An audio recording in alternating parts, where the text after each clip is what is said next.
Guys, स्वागत है आपका एक बार फिर से आपके अपने YouTube चैनल पर। हम पढ़ रहे हैं नरेशन।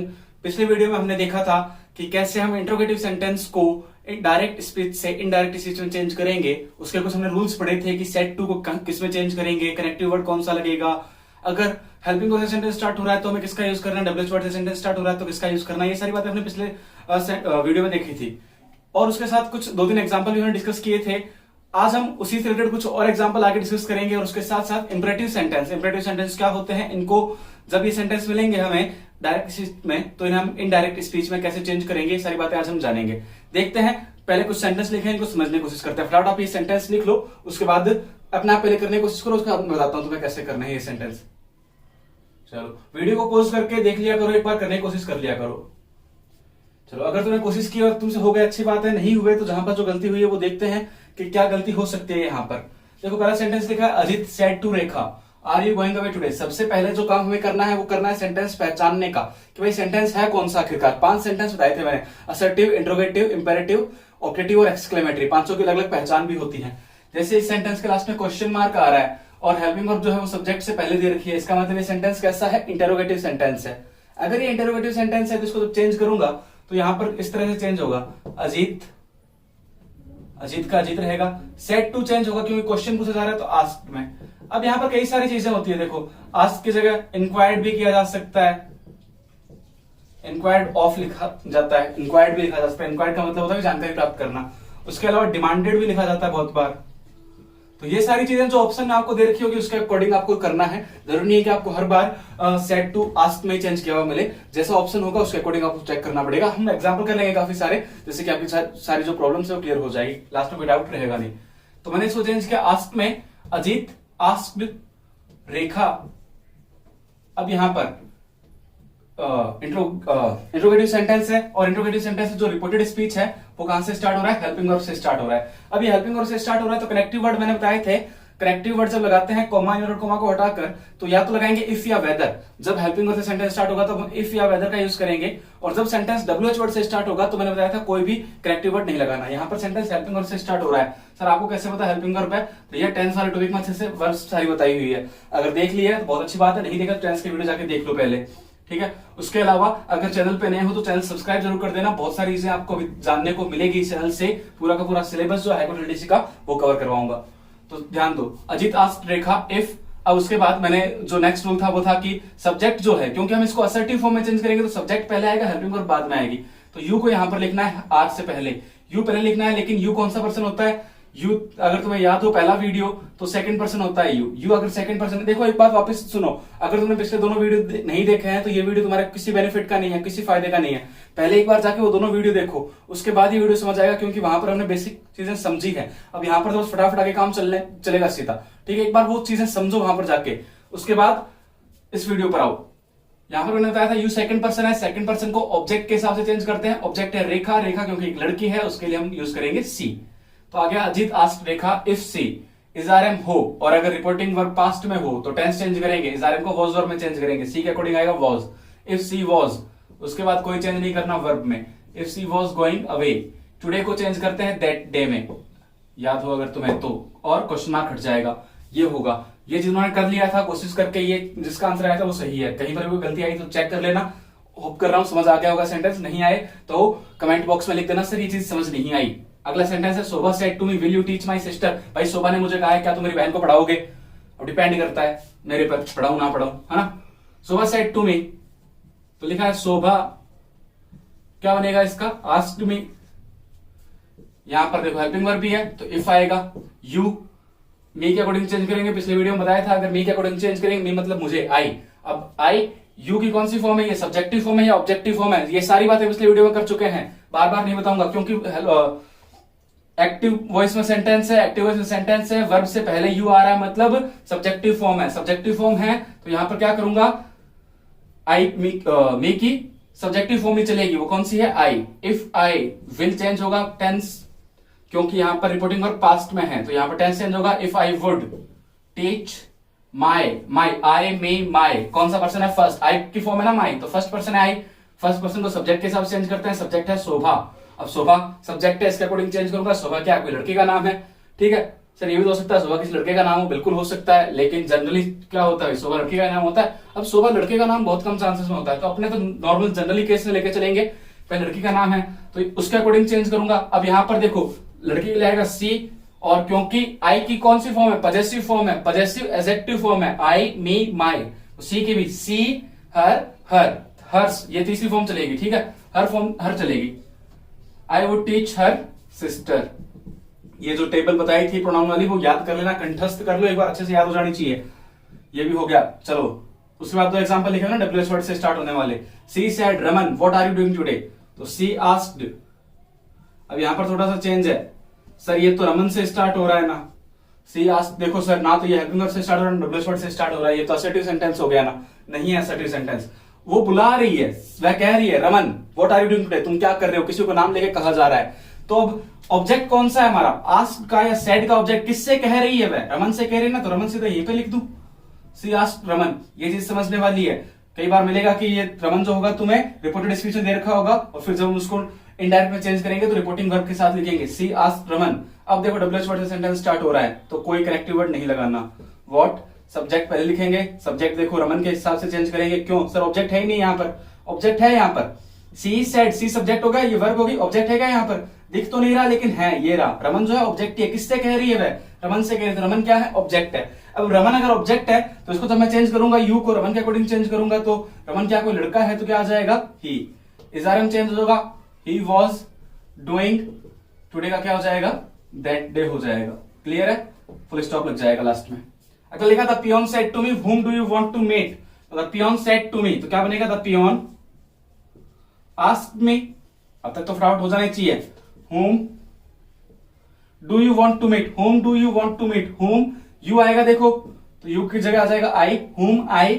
अब यहां पर देखो do प्लस वर्ब की फर्स्ट फॉर्म दे रखी है, अगर तुम्हें टेंस थोड़े से याद है, प्रेजेंट टेंस की बात कर रहा हूं मैं, प्रेजेंट टेंस में चलूं अगर मैं, प्रेजेंट सिंपल टेंस में, प्रेजेंट सिंपल टेंस में जब मैं इंट्रोगेटिव सेंटेंस लिखूंगा, जब भी मैं इंट्रोगेटिव सेंटेंस लिखूंगा तो मैं यूज करूंगा डू या डज प्लस वर्ब की फर्स्ट फॉर्म, लेकिन जब मैं उसी में असर्टिव सेंटेंस लिखता हूं, उसी में असर्टिव सेंटेंस लिखता हूं जब मैं, तो मैं डू या डज का प्रयोग नहीं करता, असर्टिव सेंटेंस में डू या डज नहीं आता। टेंस देख लेना एक बार फटाफट, नोट्स को पलटना, कॉपी के पन्ने पलटना अगर याद नहीं है तो। असर्टिव सेंटेंस में वर्ब की फर्स्ट फॉर्म के साथ एस आता है जब सब्जेक्ट होता है सिंगुलर, और जब सब्जेक्ट प्लूरल होता है तो वर्ब की फर्स्ट फॉर्म आती है। अब यहां पर देखो आई आ गया, आई कैसा सब्जेक्ट प्लूरल है कि सिंगुलर है, मैंने बताया था प्रेजेंट में आई को, प्रेजेंट टेंस में आई जो होता है प्लूरल सब्जेक्ट की तरह काउंट किया जाता है, प्लूरल है तो वर्ब की फर्स्ट फॉर्म आएगी, डू या डज नहीं लिखा जाएगा यहां पर। whom I want to meet, ये थोड़ी सी कहानी है, ये सेंटेंस थोड़ा सा अच्छा सेंटेंस है, फटाफट उम्मीद कर रहा हूं ये सेंटेंस समझ आ गया होगा। लिखो एक बार ये चारों सेंटेंस, उसके बाद मैं ऐसे ही कुछ 3-4 सेंटेंस और समझा देता हूं ताकि ये जो फंडा है वो क्लियरली समझ आ जाए, डू क्यों हटाया मैंने, कब डू हटेगा और कब डू नहीं हटेगा, कब वर्ब की फर्स्ट फॉर्म आएगी कब नहीं आएगी। अच्छा एक सेकंड, सॉरी थोड़ी सी मिस्टेक होगी यहां पर, क्योंकि यहां पर क्या है ध्यान दो, रिपोर्टिंग और पास्ट में है, रिपोर्टिंग और पास्ट में टेंस चेंज होगा ना, ये प्रेजेंट सिंपल किस में चेंज हो जाएगा, पास्ट सिंपल में चेंज हो जाएगा, तो मुझे वर्ब की फर्स्ट फॉर्म नहीं रख के क्या रखनी है, वर्ब की सेकंड फॉर्म रखनी है, तो यहां पर क्या आएगा, आई वांटेड टू मीट, ये आएगा, ये वर्ब की सेकंड फॉर्म आएगी। मैंने क्या किया, टेंस चेंज नहीं किया था, चलो ये कर लेना, थोड़ा सा ध्यान देना, ठीक है, समझ जाना, इतना करो। उसके बाद बात करते हैं आगे, डू को डिड में चेंज नहीं करना, ये मत कर देना whom I did wanted to meet, ये नहीं करना, ये गलत हो जाएगा, ठीक है, इतना होगा, क्योंकि पास्ट सिंपल में भी जब असर्टिव सेंटेंस आते हैं, असर्टिव में वर्ब की सेकंड फॉर्म आती है, इंट्रोगेटिव में आता है डिड प्लस वर्ब की फर्स्ट फॉर्म, वो नहीं करना हमें। मैंने लास्ट वीडियो में बात बताई थी, जब भी हम डायरेक्ट से इनडायरेक्ट में चेंज करेंगे तो इंट्रोगेटिव को हम किस में चेंज कर देंगे, असर्टिव सेंटेंस बना देंगे, इंट्रोगेटिव स्ट्रक्चर रखेंगे नहीं, इसीलिए हमने क्या किया, क्वेश्चन मार्क हटाया है पीछे, इसीलिए हमने क्या किया, हेल्पिंग वर्ब सब्जेक्ट के बाद लिख रहा है, तो ये असर्टिव की स्ट्रक्चर बना दिया। असर्टिव में तो डू या डिड आएगा नहीं, क्लियर है इतनी सी बात, फटाफट लिख लो ये, उसके बाद हम आगे बात करते हैं। चलिए अगर पीछे वाले सेंटेंस समझ आ गए हो तो हमने कुछ और एग्जांपल लिखे हैं, जो लास्ट एग्जांपल था डू वाला, उसमें कैसे मैंने वर्ब की फर्स्ट फॉर्म को वर्ब की सेकंड फॉर्म में चेंज किया, डू का यूज नहीं किया, वो सारी बातें मैंने कुछ और एग्जांपल लिखे हैं, 5 एग्जांपल और लिखे हैं, और उससे पूरी तरह से समझने की कोशिश करते हैं इन बातों को। देखो ध्यान दो, अब ये जो रूल होते हैं जो लिखे होते हैं, कुछ सेंटेंस डू से स्टार्ट होता है, कुछ सेंटेंस डज से स्टार्ट होता है, कुछ सेंटेंस डिड से स्टार्ट होते हैं। अब इनमें प्रॉब्लम ये होती है कि जब प्रेजेंट सिंपल में या मान लो किसी भी टेंस में है, ये जब इंटरोगेटिव में होता है ना तब तो इनका यूज करते हैं, लेकिन इन्हीं सेंटेंस के टेंस में, जब प्रेजेंट सिंपल है चाहे पास्ट सिंपल है, इनके जब असर्टिव में जाते हैं अपने, तो असर्टिव में डू डज डिड का यूज नहीं करते, ठीक है, सिर्फ इंट्रोगेटिव में यूज करते हैं। तो जब हम डायरेक्ट से इनडायरेक्ट में चेंज कर रहे हैं तो हम कर क्या रहे हैं भाई, हम एक तरह से इंट्रोगेटिव सेंटेंस को असर्टिव में चेंज करने की कोशिश कर रहे हैं। जब असर्टिव में मैं चेंज कर रहा हूं तो बात ये आ जाती है कि भाई डू डज डिड का तो यूज होगा नहीं, क्योंकि ये तो सिर्फ इंट्रोगेटिव में यूज होते हैं, असर्टिव में तो यूज होते नहीं है। तो असर्टिव में यूज नहीं होते तो ये होता है भाई डू की जगह तो वर्ब की फर्स्ट फॉर्म का यूज करना है, डज की जगह वर्ब की फर्स्ट फॉर्म के साथ, डज की जगह वर्ब की फर्स्ट फॉर्म के साथ एससीआईएस का यूज करना है, और डिड की जगह आपको क्या करना है, डिड की जगह आपको वर्ब की सेकंड फॉर्म का यूज करना है। नॉर्मली ये हो जाता है। अब जब टेंस चेंज हो जाएगा, जब टेंस चेंज हो जाएगा, टेंस चेंज मतलब कैसे भाई, जब मैं प्रेजेंट को पास्ट में चेंज करूंगा, जब भी रिपोर्टिंग वर्ब किसमें मिलेगी मुझे, जब भी रिपोर्टिंग वर्ब मिलेगी मुझे पास्ट सिंपल टेंस में, यानी जैसे सेड दिया है, सेड दिया है, सेड दिया है, तो इसमें मैं क्या करूंगा भाई, डू डज इन दोनों किसमें चेंज कर दूंगा, वर्ब की सेकंड फॉर्म में चेंज कर दूंगा, और डिड को चेंज कर दूंगा मैं हैड प्लस वर्ब की थर्ड फॉर्म में। अब ये ऐसे अगर रूल वाइज देखोगे तो बहुत क्या कंफ्यूजिंग हो जाता है, ठीक है, मामला समझ नहीं आता कि यार ये हुआ क्या है। इसीलिए क्या करते हैं, इनको सीधा सेंटेंस से समझने की कोशिश करते हैं। बहुत से टीचर क्या करते हैं, आपको ये अलग से 3-4 लाइनें लिखवा देते हैं कि आप ये रूल्स समझिए, इन रूल्स को याद करने की कोशिश कीजिए। अपने को ऐसा नहीं करना, अपने सीधा इसको समझने की कोशिश करते हैं, ठीक है। रूल्स बार बार देखो वही चीज है, जितना तुम रटोगे ना उतना ही पेपर में क्वेश्चन सही करने की जो तुम्हारी एबिलिटी है, जो तुम्हारी एफिशिएंसी है ना, वो अपने आप कम हो जाएगी। क्योंकि कितनी चीजें रट के ले जाओगे यार। अभी मैं नरेशन सिखा रहा हूँ, नरेशन के अंदर ही मैं तुम्हें 50 चीजें सिखा दूं तो वैसे भैया 10-15 टॉपिक है ग्रामर के। अब ग्रामर के 10-15 टॉपिक में हर एक टॉपिक में 50 चीजें रटने लगोगे, 500 चीजें रट के जाओगे, फिर वोकैबुलरी अलग से रटोगे, फिर हिंदी रटने बैठे, फिर जीके रटने बैठे, हर चीज रटोगे थोड़ी। फंडे समझो, बेसिक कॉन्सेप्ट समझो कि एक बार पढ़ा मुझे समझ आ गया, अब जैसे रिवाइज करूंगा मुझे सारा याद हो जाएगा। वो चीज करनी है, वो कोशिश करनी है वैसा करने की। अगर वैसे हो गया तो ज्ञान हो, वैसे नहीं हुआ तो भैया फिर समस्या है, फिर तुम पढ़ते रहो बोली सारी उम्र, कोई मतलब नहीं है। तो कॉन्सेप्ट समझने की कोशिश करो। अब जैसे देखो मैंने ये सेंटेंस लिखा, Rajni said to me do you know the way, तो मैं इसको कैसे चेंज करूंगा, रजनी, क्योंकि इंट्रोगेटिव है तो आस्क लगा दिया मैंने, रजनी आस्क मी, यहां पर इफ लग जाएगा। अब इफ लगाऊंगा वेदर लगाऊं एक ही बात है, उसमें कोई कंफ्यूजन नहीं होनी चाहिए। अब देखो लिखा है डू यू नो द वे, पहले मैं यू आगे लिखूंगा तो यू को चेंज कर लेता हूं, मी के अकॉर्डिंग यू बन जाएगा आई। अब जिसको ये भी समझ नहीं आ रहा ना, गुरुजी यू आई में किया बदलियो, आप बात बेटा कमेंट में लिख दिया।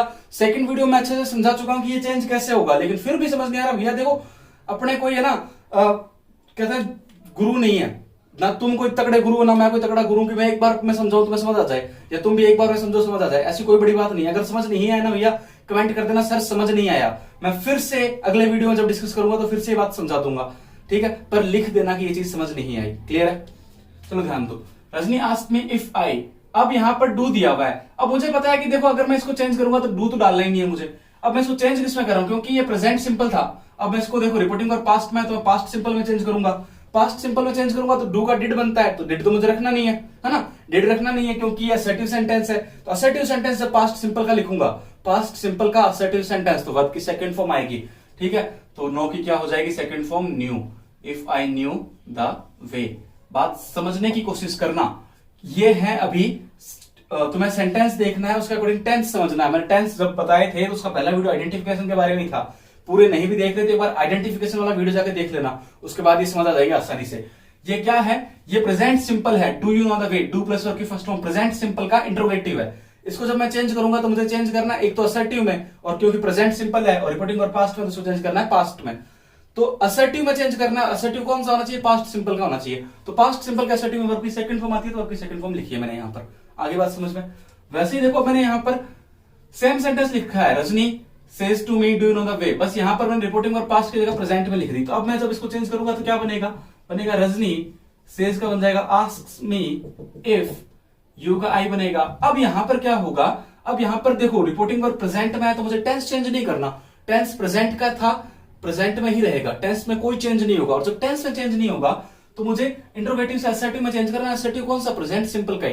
प्रेजेंट सिंपल का असर्टिव में क्या होता है भाई, अगर रिपोर्टिंग सॉरी अगर सब्जेक्ट सिंगुलर है तो वर्ब की फर्स्ट फॉर्म जाता है, सही ऐसा आता है, और सब्जेक्ट प्लूरल है तो वर्ब की फर्स्ट फॉर्म या वर्ब की बेस फॉर्म जिसे बोलते हैं उसका यूज होता है, ठीक है। Rajni asked me if I, तो यहां पर देखो आई कौन सा प्लूरल सब्जेक्ट है, तो यहां पर क्या रह जाएगा, नो ही रहेगा सीधा, इफ आई नो द वे। अब इतना सा चेंज होने की वजह से, रिपोर्टिंग वर्ब चेंज होने की वजह से ये चेंज हो जाता है। तो रिपोर्टिंग वर्ब पे खास फोकस रखना है तुम्हें कि कौन सी रिपोर्टिंग, प्रेजेंट की है कि पास्ट की है। आगे बात समझ में।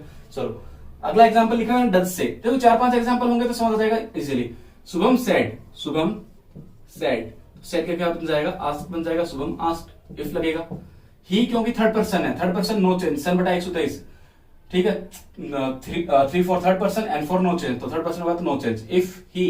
अब यहां पर देखो क्या है, रिपोर्टिंग फॉर पास्ट में तो टेंस पास्ट में जाएगा, अभी प्रेजेंट सिंपल है, पास्ट सिंपल में जाएगा, पास्ट सिंपल का असर्टिव वर्ब की सेकंड फॉर्म लग जाएगी, if he always played here. आगे बात समझ गए? उम्मीद कर रहा हूं बात समझ आ रही होगी, अगर नहीं समझ आए तो भैया देखो कोई बड़ी बात नहीं है, कोई तुरंखा नहीं हूं मैं ना, तुम कोई तुरंखा खाऊंगी, तुम्हें एक बार समझ आए कमेंट में कर देना, कमेंट में लिख देना सर समझ नहीं आया, ठीक है। शुभम सेज, अब ये होता है कि भैया जब मैं कुछ पढ़ा रहा हूं, तुम्हें 4 वीडियो तुमने देखे समझ आ गए, 500 वीडियो जैसे देखा एक चीज समझ नहीं आई, तुम कह रहे हैं यार गुरुजी मस्त कॉन्फिडेंस, समझ कौन आ रही हो यार। अब समझ कौन आ रही, तुम क्या करोगे, वो 500 वीडियो वहीं पे छोड़ा और वापस किसी दूसरा चैनल ढूंढोगे, कोई दूसरा चैनल, अच्छा नरेशन ये सर पढ़ा रहे हैं, अच्छा इसके 10 मिलियन व्यू आ रखे हैं, इनका देखते हैं, उनका देखने बैठे, उनका देखे भाई हाँ समझ आ गया बढ़िया पढ़ा रहे हैं, तो उन पे चले गए।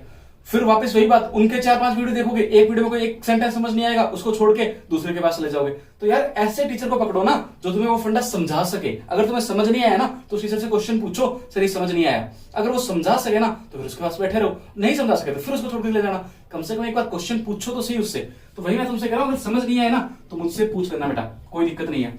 शुभम आस्क्ड इफ, ही का ही रहेगा, लेकिन प्रेजेंट सिंपल ही है, क्यों, रिपोर्टिंग वर्ब प्रेजेंट में है, प्रेजेंट में रखेंगे, ये प्रेजेंट सिंपल है, प्रेजेंट सिंपल का असर्टिव रखना है। इफ ही ऑलवेज, ही कैसा सब्जेक्ट है, सिंगुलर है, तो वर्ब की फर्स्ट फॉर्म के साथ एस लगाना है, if he always plays here. आई बात समझ में?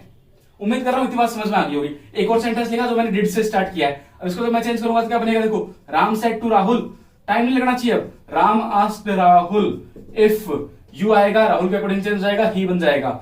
इफ ही, डिड है यानी पास्ट सिंपल है, डिड प्लस वर्ब की फर्स्ट फॉर्म पास्ट सिंपल में आती है, टेंस चेंज करना है तो पास्ट सिंपल को किसमें चेंज करेंगे, पास्ट सिंपल को चेंज करेंगे अपने पास्ट परफेक्ट में। If he had played the game, if he had played the game yesterday का क्या बन जाएगा, द प्रीवियस डे या फिर अ डे बिफोर। तो ये बात आनी चाहिए तुम्हें समझ में। ये 5 सेंटेंस बहुत ज्यादा इंपॉर्टेंट है, ऐसा एक आधा एग्जांपल तुम्हें कंफर्मली मिल सकता है, तो अच्छे से इन 5 सेंटेंस को लिखो, समझने की कोशिश करो। वापस वही बात रिपीट कर रहा हूं, नहीं समझ आए तो एक बार फिर से कमेंट बॉक्स में लिख देना, सर समझ नहीं आया पूछ लेना। कमेंट में लिखने में शर्म आए तो व्हाट्सएप नंबर पड़े हैं मेरे डिस्क्रिप्शन में, वहां से व्हाट्सएप कर देना, सारी चीज समझ नहीं आई। क्लियर है? Ram asked Rahul if he had played the game the previous day. यहां पर अब अगर सर ये होता कि यहां पर सेड टू की जगह सेज टू दे रखा होता, यानी रिपोर्टिंग वर्ब प्रेजेंट में होती, तो क्या करते, पास्ट सिंपल ही रहता, पास्ट सिंपल में पास्ट सिंपल ही रहता, हैड हट जाता, वर्ब की सेकंड फॉर्म आती, if he played the game the previous day.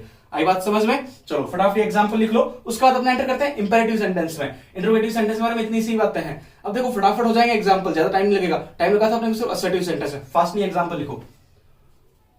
चलिए इंट्रोगेटिव सेंटेंस कंप्लीट होने के बाद हम बात करते हैं इंपेरेटिव सेंटेंस की। देखिए इंट्रोगेटिव सेंटेंस में अगर कोई एक आधा एग्जांपल रह भी गया है जो हमने डिस्कस नहीं किया, तो जब मिसलेनियस क्वेश्चंस पढ़ेंगे, तो मिसलेनियस का एक अलग से वीडियो बनाएंगे, तो उसके अंदर हम ये सारे एग्जांपल डिस्कस कर लेंगे, तो टेंशन लेने वाली कोई बात है नहीं।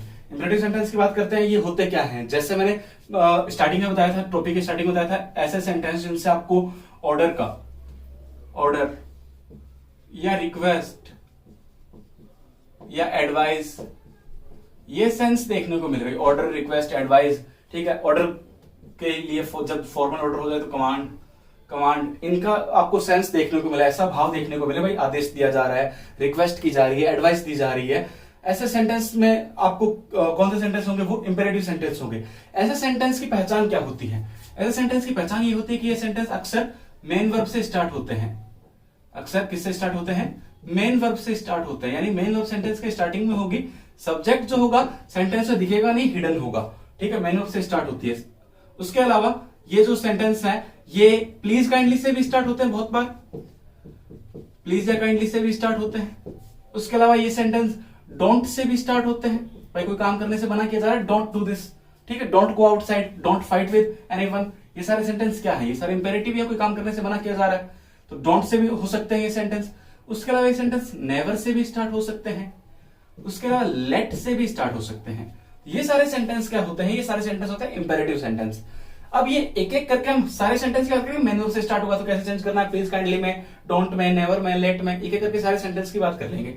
सबसे पहले हम मेन वर्ब से स्टार्ट होने वाले सेंटेंस की बात करते हैं। जैसे कि एग्जांपल लिखता हूं मैंने लिखा I said to my brother, I said to my brother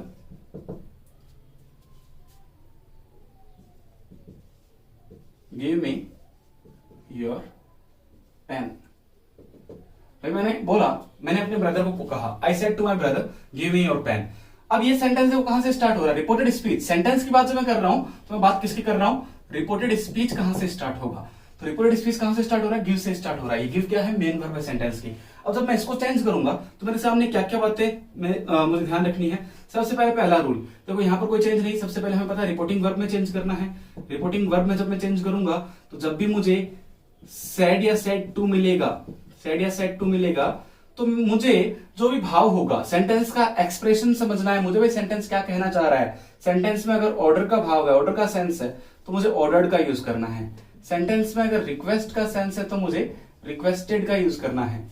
sentence में अगर एडवाइस का सेंस है तो मुझे किसका यूज करना है? एडवाइज्ड का यूज करना है। सेंटेंस में अगर कमांड का सेंस है तो कमांडेड। इसी तरह काफी सारे सेंस आपको सेंटेंस से मिल सकते हैं।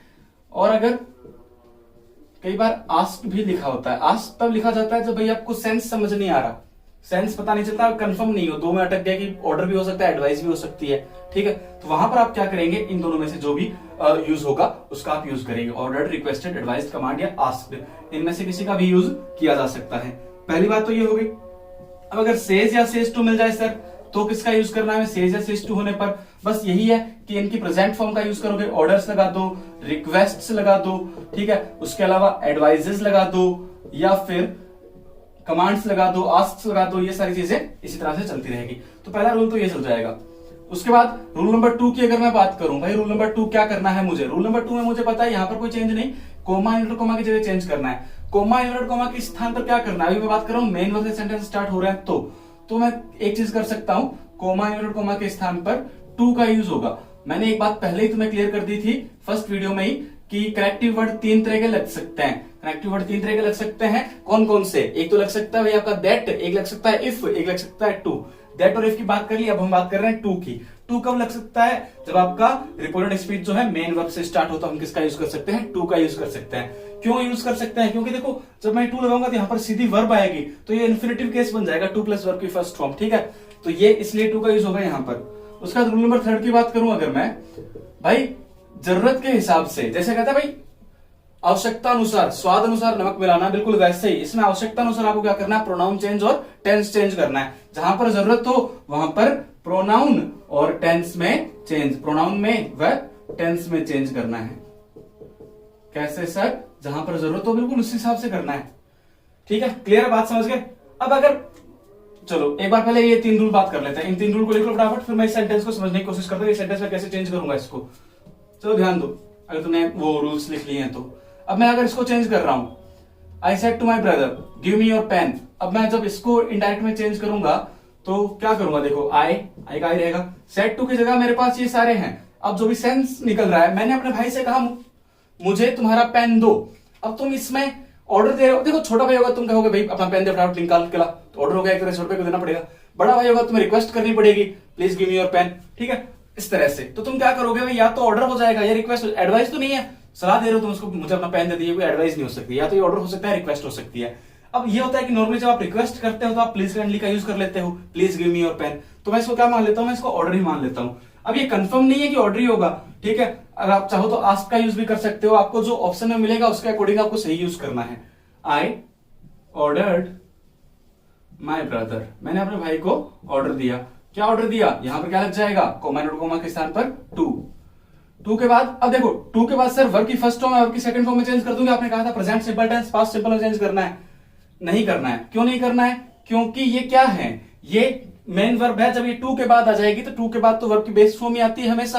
वर्ब की फर्स्ट फॉर्म या बेस फॉर्म बोल देते हैं। देखो वर्ब की बेस फॉर्म फर्स्ट फॉर्म अलग अलग चीजें होती है, लेकिन बहुत से केसेस में क्या होता है, 99% केसेस में वर्ब की जो फर्स्ट फॉर्म होती है वही वर्ब की बेस फॉर्म होती है।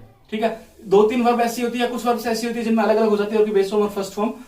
बात कर लेंगे फिर कभी। अभी मैं बात कर रहा हूं ये जो वर्ब की फर्स्ट फॉर्म है टू के बाद यही आएगी। तो टू के इस वर्ब में कोई चेंज नहीं करना। टू गिव, अब मी को चेंज करना है। मी फर्स्ट पर्सन होता है, सब्जेक्ट के हिसाब से चेंज करते हैं। सब्जेक्ट आई है। अब देखो मी कौन सी फॉर्म है? आई, मी ऑब्जेक्टिव फॉर्म है। अब सब्जेक्ट आई है, मैं अपनी बात कर रहा हूं, वापस मेरे लिए आई ही यूज होगा। आई की ऑब्जेक्टिव फॉर्म क्या होती है? आई की ऑब्जेक्टिव फॉर्म मी ही होती है। तो यहां पर कोई चेंज नहीं होगा। ये बात समझने वाली है। टू गिव मी, अब योर सेकंड पर्सन है, योर सेकंड पर्सन है। ब्रदर के हिसाब से चेंज होगा, ब्रदर मतलब ही आ जाएगा, लेकिन you your possessive adjective form होती है। योर कौन सी फॉर्म है? Possessive adjective. टेबल अच्छे से याद होनी चाहिए भैया, बिना टेबल के कुछ काम नहीं होगा।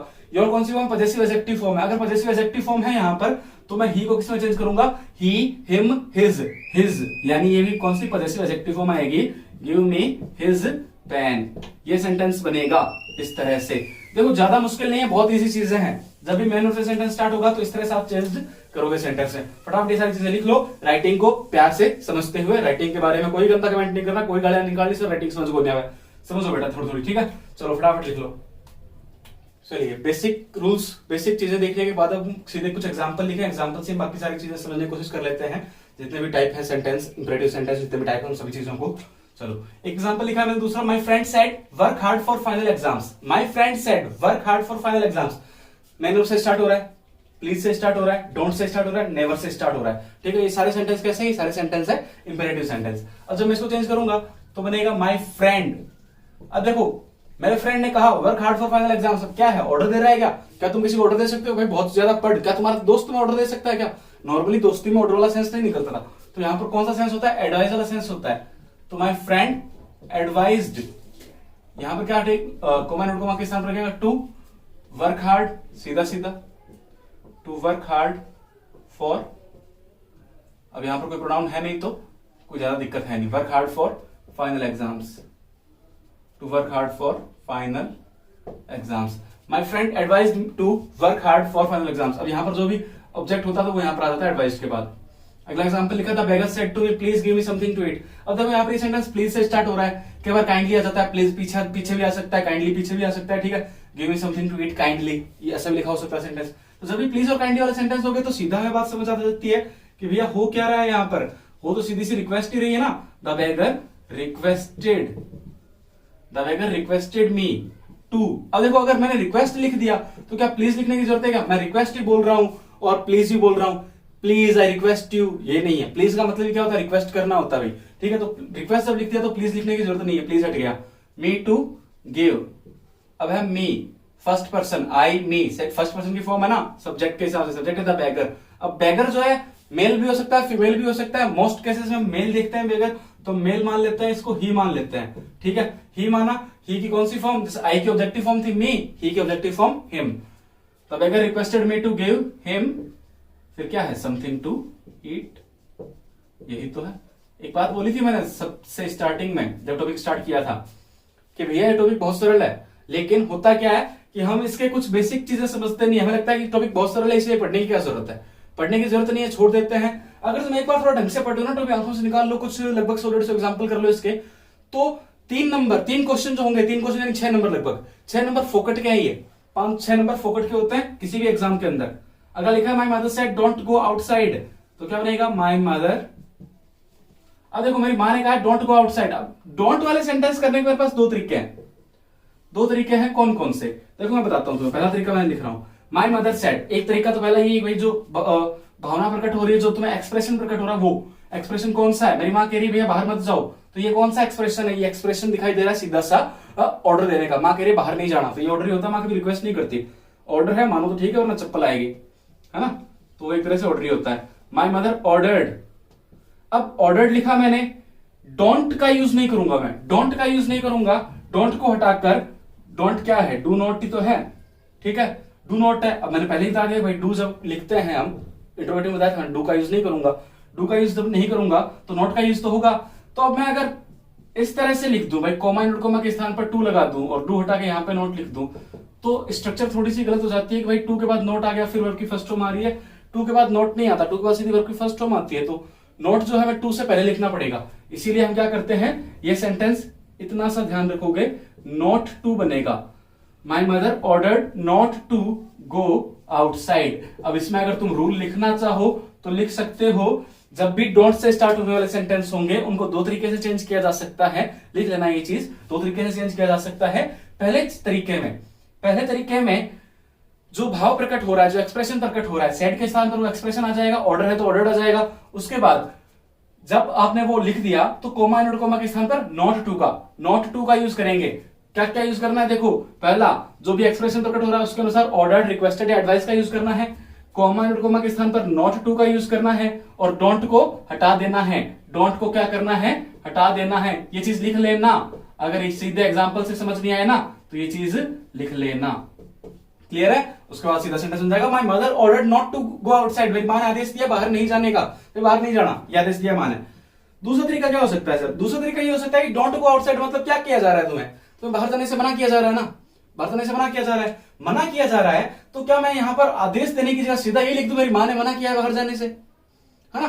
तुम जब इसको इनडायरेक्ट बोल के देखो, मेरी मां ने कहा बाहर नहीं जाना, डोंट गो आउटसाइड, यानी मेरी मां ने कहा बाहर नहीं जाना। तुम जब इसको इनडायरेक्ट बोलोगे अपने दोस्तों से, भाई दोस्त का फोन है, आ रहा है कि बाहर, तुम क्या बोलोगे? नहीं यार मम्मी ने मना किया बाहर आने से, ये बोल सकते हो ना। तो इनडायरेक्ट ये भी हो सकता है मम्मी ने मना किया बाहर आने से। तो जब ये सेंटेंस बन सकता है इनडायरेक्ट, तो इसी तरह से लिख दो ना सीधा, माय मदर। अब मना करने को क्या कहते हैं? मना करने के लिए बहुत सारी वर्ब है, रिफ्यूज है, डिनाई है, लेकिन हम यहां पर एक वर्ब यूज करते हैं, फॉरबिड। ठीक है, forbid, forbade, forbidden. My mother second form चलेगी, फॉरबैड। बताई थी ये फॉर्म कहां पर बताई थी? वॉइस जब पढ़ा रहा था तो वॉइस में बताई थी, इंपेरेटिव सेंटेंस के अंदर ही। याद है तो बहुत अच्छी बात है, नहीं याद है तो वापस जाके वीडियो देख लो भैया। My mother forbade to. अब देखो फॉरबैड का मतलब क्या होता है? मना करना। मना कर दिया कहां? बाहर जाने से। तो यहां पर नहीं का यूज हो रहा है क्या कहीं पर? मेरी मां ने बाहर जाने से मना किया है, तो कहीं पर नॉट यूज हो रहा है या नहीं? नहीं तो कहीं पर भी यूज नहीं हो रहा। यूज नहीं हो रहा तो क्या डोंट लगाने की जरूरत है? क्या डोंट लगाने की जरूरत नहीं है, नॉट भी लगाने की जरूरत नहीं है। सीधा सीधा क्या लिखना है तुम्हें? To go outside. ये बहुत ज्यादा इंपॉर्टेंट चीज है। अब तुम्हें जो ऑप्शन में मिलेगा तुम्हें उसके अकॉर्डिंग करना पड़ेगा, तो तुम्हें दोनों चीजें पता होनी चाहिए। My mother ordered not to go outside, जब ऑर्डर्ड लगाओगे तब तो नॉट लगाना पड़ेगा, जब फॉरवर्ड लगाओगे तब नॉट लगाने की आवश्यकता नहीं है। दोनों तरीके फटाफट समझ लेना अच्छे से। चलो एक और एग्जाम्पल जो लिखा है मैंने वो भी समझा देता हूं। The teacher said to the students, teacher ने स्टूडेंट से कहा, never tell a lie. The teacher, भाई टीचर है तो ऑर्डर ही देती है नॉर्मली, है ना? The teacher ordered the students, या फिर एडवाइस भी बोल सकते हो भाई, ये सेंटेंस ऐसा इसमें एडवाइस का सेंस निकल सकता है, ये कभी झूठ मत बोलो, ये एडवाइस भी हो सकती है, सलाह भी हो सकती है। The teacher ordered the students.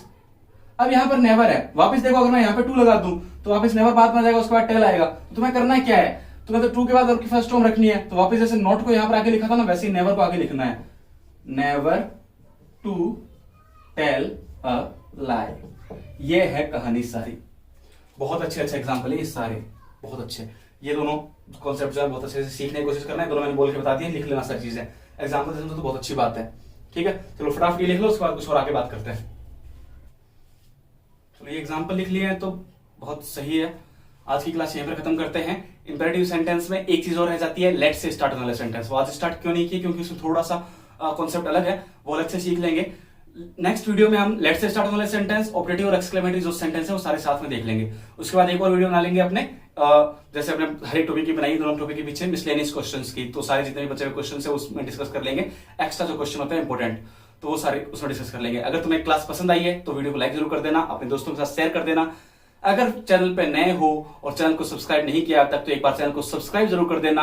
आपको ऐसे ही कंटिन्यू नए नए वीडियो मिलते रहेंगे। Thank you for watching the video.